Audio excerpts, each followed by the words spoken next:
র্যাবের গোপন বন্দিশালা ডিজিএফআই এর চেয়েও ভয়ঙ্কর। আওয়ামী লীগ সরকারের গত ১.৫ দশক গুমের ঘটনায় তদন্ত কমিশনে জমা পড়েছে প্রায় ১,৬০০ অভিযোগ।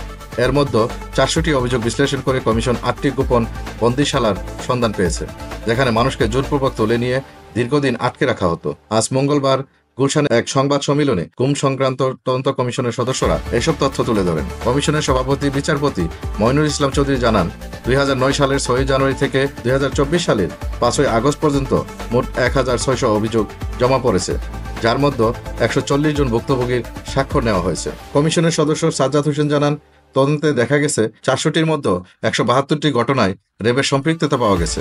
এছাড়া ঢাকা মহানগর police counter terrorism unit TTC ৩৭টি, গোয়েন্দা পুলিশ ডিবি ৫৫টি, ডিজিএফআই ২৬টি এবং পুলিশের অন্যান্য শাখায় ২৫টি গুমের ঘটনায় জড়িত ছিল।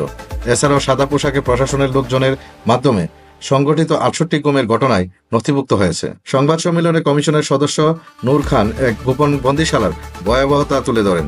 তিনি বলেন, একটি কক্ষ মাত্র ৩.৫ ফুট বাই ৪ ফুট, যেখানে দিনের পর দিন বন্দীদের আটকে রাখা হতো। সেই ছোট্ট ঘরে তাদের পচরা পায়খানার ব্যবস্থা ছিল, আলো বাতাসের কোনো সুযোগ ছিল না, শুধু একটি ছোট্ট ছিদ্র দিয়ে মাঝে মাঝে তদারকি করা হতো। কমিশনের মতে র্যাব ১-এর সদর দপ্তর বা RAB ১১, Narayanganj, RAB ২, Mohammadpur, Agargaon, DGFI ও ডিবি কার্যালয় সহ বিভিন্ন স্থানে এসব গোপন বন্দিশালার অস্তিত্ব রয়েছে।